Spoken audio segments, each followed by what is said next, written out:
What comes to mind when I say the word Taliban? Probably not peaceful or humane. The Taliban have recently picked up on how unpopular they are in the West, so they've decided to run a little cutesy PR campaign to whitewash their oppression. There's a whole genre of content now called the Talibros. Male influencers and streamers get invited to Afghanistan to hang out with the Taliban with one goal: make the regime look like a chill group of dudes instead of armed thugs that are responsible for the most extreme gender apartheid on earth. Now we're eating breakfast with the Talibros. We're sleeping right here, by the way. We sleep, we eat, and we hang out right here when we're not out. Yo, grip, watch this, mashallah. What? Crazy, bro. No matter what, when I swing it, what I do, she's got it. She's like 3 years old, about 4 years old, mashallah. Look at the grip again, bro. What? This whole act is designed to make them seem likable and fun so that our brains have a hard time linking them to extreme violence. Because how can someone so charismatic be so evil? Friendly reminder, Hitler and Mao were also considered remarkably charismatic. The Taliban ban women from speaking to each other. The whole West believes this. What is it? I wish. He said I wish, right? He said, no, that's not true, but I wish they wouldn't talk. But they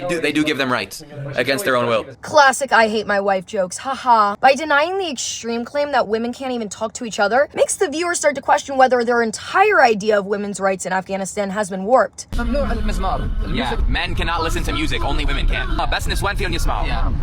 Oh, so it's the opposite. Women have more rights in Afghanistan. I guess listening to music outweighs getting a job or an education, or leaving the house without a male guardian, or choosing who they want to marry, or even feeling the sunlight on top of their head. We're Americans visiting Afghanistan, and for the next 7 days, we're going to be traveling around the country to find out the truth of what it's really like here. The truth is, they are humans just like you and me. And yeah, maybe you disagree with their government, and maybe their culture isn't for you. But what we can't do is write off an entire population of people because of the actions of their government. Does anyone else notice that not one post-puberty Afghan woman appears in any single video? Not one. It's actually kind of impressive how committed they are to oppression. They won't even let one woman out of the house long enough to appear in their own propaganda. The Taliban has now launched a new women's trip to Afghanistan, which I imagine is extraordinarily painful for the women trapped inside their homes to witness. The next time you see a polished video of Western women laughing in colorful headscarves next to Taliban fighters, pause. Ask what's deliberately not being shown. Why are Afghan women never allowed to speak for themselves?